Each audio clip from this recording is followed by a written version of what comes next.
성령이 오시면 사람들은 성령이 왔기 때문에 더 이상 내가 책망받을 일도 없고 복음을 따라서 말씀을 따라 살 수 있다라고 생각을 하거든요. 성령이 오시면. 그런데 성령께서 하시는 일은 십자가 지신 예수님의 주되심을 증가하는 일을 해요. 성령은 절대로 자기를 증가하지 않습니다. 이런 이야기가 사실은 생경한 이야기죠. 굉장히 낯선 이야기예요. 성령을 받게 되면 많은 사람들이 주의 뜻을 쫓아 살고 주의 뜻을 알 거라 생각하는데, 그럴 것 같으면 성령께서 우리를 인도하실 이유가 있을까요? 흔히 우리가 말하듯이 성령이 들어오면 내부 변화가 일어나서 피부터 시작해서 살까지 DNA까지 다 바뀐다라는 생각이거든요. 그런데 DNA 자체는 자기가 생존하기 위해서 이기적 유전자라는 책에 보면 아주 유명한 도킨스라는 사람이 쓴 책이 있는데, 유명한 과학자인데, 어쨌든 그 사람 얘기도 마찬가지고 우리의 이 DNA라는 게 있어요. 그것은 자기가 살기 위해서는 우리를 이용할 뿐이라는 거예요. 그 죽이는 것은 무조건 싫은 거예요. 근데 그 모습 자체가 우리의 몸인데 성령이 DNA까지 바꾸느냐 할 때는 그건 마치 유전자 조작과 똑같은 거예요. 유전자를 조작해서 이제 이때까지 자기를 위해 살았는데 이제는 자기를 위해 살지 않고 주님을 위해 살 수 있게 되었다라고 교회에서 가르치거든요. 예, 성화론인데 그게 안 되면 더 노력해라라는 이야기를 하는 거예요. 이미 성령이 왔기 때문에. 근데 그러한 요소들이 다 성경에서 말씀하고 있는 내용들이거든요. 그런데 성령께서 하시는 일은 그런 일을 하는 게 아니에요. 성령은 절대로 자기를 전하지 않습니다. 그런데 많은 사람들이 성령 받았다면서 성령 받은 증거를 내놓죠. 이게 성령의 열매라고 내놓는단 말이에요. 그 열매로 나왔다면 그 성령의 열매가 십자가가 되어야 되거든요. 그런데 성령의 열매가 사랑, 희락, 화평, 온유, 자비, 양선, 충성, 절제라고 나왔을 때 나 성령의 열매 절제해. 나 온유해. 그 반대로 왜 나 온유하지 못할까? 그 스가랴서에 보면 여호수아가 더러운 옷을 입고 있을 때 주님께서 어떻게 합니까? 옷을 벗기고 입혀버리죠. 깨끗한 옷을. 그러니까 사단이 고소하잖아요. 저 더러운 놈, 쇳덩어리 인간을 포로에서 돌아오게 했다. 아니 뭔가 돌아올 이유가 있어야 돌아오는데 이스라엘 백성들이 포로에서 돌아올 이유가 없어요. 논리적 근거에 하면. 그럼 어떻게 돌아왔느냐? 내 마음이라는 겁니다. 주님 마음. 왜 그렇게 하시는가? 최종적으로 예수님이 구원을 하실 때 자신의 피로 구원을 하잖아요. 다른 방법이 없어요. 다른 길은 없잖아요. 우리 애들 어린이 찬송가에 천국에 들어가는 길은 딱 하나밖에 없어요. 예수님 뿐입니다. 예수님의 죽으심 뿐이에요. 그 죽으심만으로 천국에 들어갈 수 있거든요. 주님이 죽으심만으로 들어오게 한단 말이에요. 그러면 손 들고 나 믿으면 들어갑니까? 그 내용을 스가랴서에서는 완전히 잘라내버립니다. 이미 구약에서 다 나왔어요. 아브라함 자체가 자기 아버지 데라가 갈대아 우르에 있을 때 우상을 섬겼어요. 하나님을 몰랐습니다. 아브라함도 우상밖에 몰랐어요. 그런데 우상밖에 모르는 아브라함을 선택해서 약속을 주시고 언약을 맺으시는 거예요.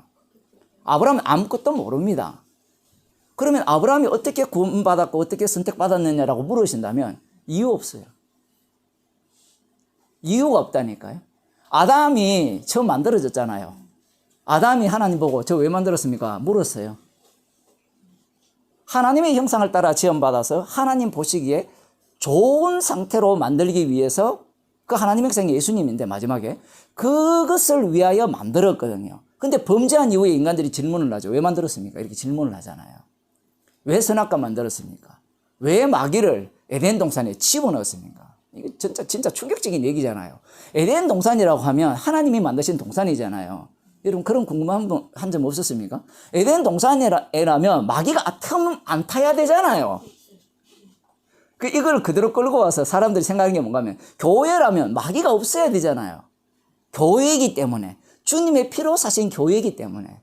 그런데 예수님이 함께하던 제자들이 다 마귀 새끼가 되었어요.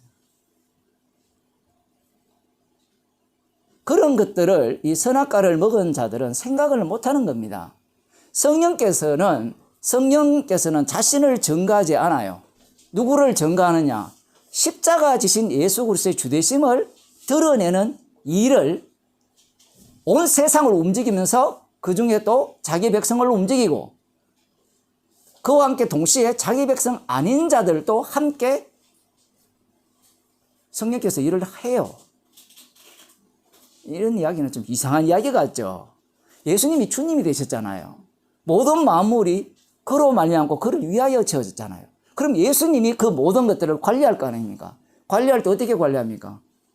성령을 통해서 관리를 하죠. 아버지 하나님도 마찬가지죠. 하나님은 자기를 증거하지 않습니다. 구약을 읽을 때 사람들은 하나님이 자기를 증거했다, 아버지 하나님을 증거했다라고 생각을 하잖아요. 자기를 증거하지 않아요. 아버지 하나님은 아들만을 증거합니다. 그래서 이 성령을 받았을 때 사람들이 왜 성령을 받았으니까 우리가 거룩하게 살 수 있고 주의 뜻을 쫓아서 살아야 된다, 살 수 있다라고 주장하는가 하면 선악과를 먹었기 때문에 그래요. 선악과를 먹는 순간 인간은 무엇을 가지려고 하는 거예요? 지식을 가지려고 해요. 선악을 알게 하는 나무잖아요. 단순히 선악을 아는 정도가 아니라 그 암 자체를 갖고 선악을 구분해버려요. 여러분들에게 좀 기분 나쁜 얘기를 말씀드리면 여러분들이 복음을 들었을 때 복음을 듣는 순간 알미 되죠. 그죠? 그 알았다는 자체가 마귀 새끼라는 증거예요. 그런데 사람들은 그런 생각을 안 하죠. 내가 복음을 알았으니까 이제 나는 주의 은혜를 아는 인간이다라고 생각하죠. 성경 말씀을 정반대로 해석하는 거예요. 정반대로 보고. 자기가 신이기 때문에 그런 식으로 계속해서 접근하는 겁니다.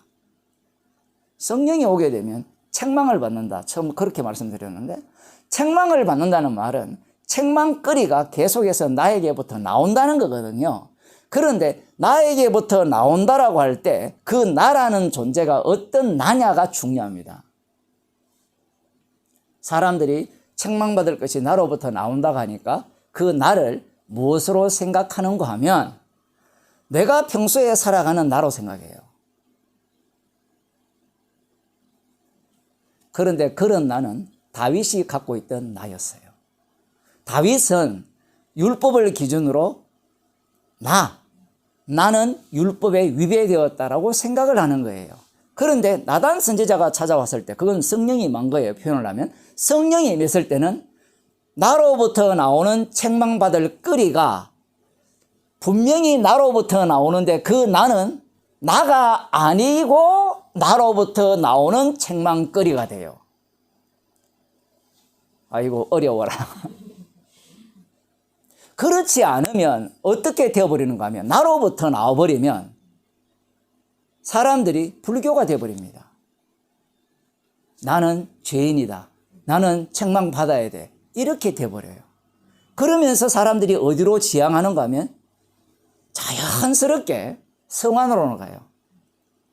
김성수 목사도 마찬가지예요. 나로부터 출발한 거예요. 책망받을 거리가. 왜냐하면 공부를 했기 때문에 그래요. 여러분들도 안 그런다? 안 그럴 수가 없어요. 성령이 없으면 다 그렇게밖에 못 가요.